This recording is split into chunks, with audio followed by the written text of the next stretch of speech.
Olá! Hoje nós vamos refletir um pouco sobre o capítulo 3 do livro de Gênesis.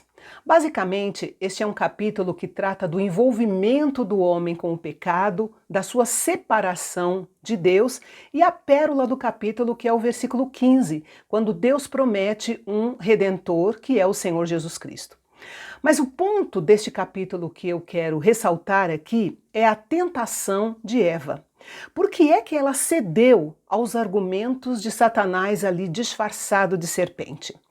Todas as vezes que eu leio os versículos de 1 a 6, todas as vezes eu me lembro dos 3 artifícios mencionados pelo apóstolo João em 1 João capítulo 2, versículo 16, e que são usados ali pelo diabo para fisgar Eva e que ele usa até hoje para fisgar os cristãos.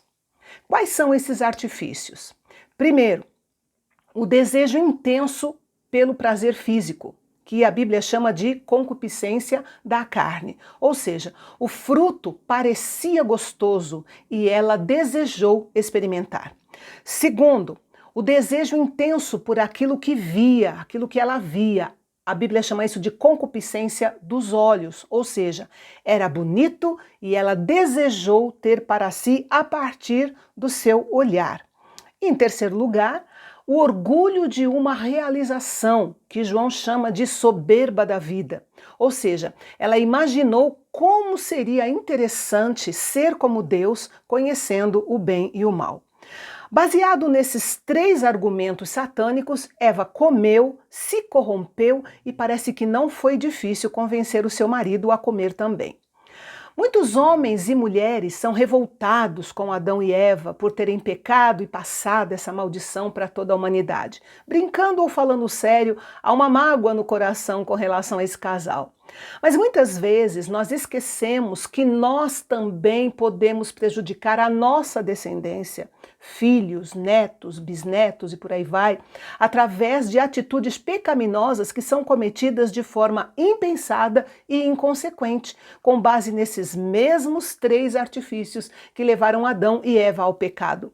O desejo intenso pelo prazer físico, que a Bíblia chama de concupiscência da carne, o desejo intenso por aquilo que vemos, a concupiscência dos olhos, e o orgulho das nossas realizações, que é a soberba da vida.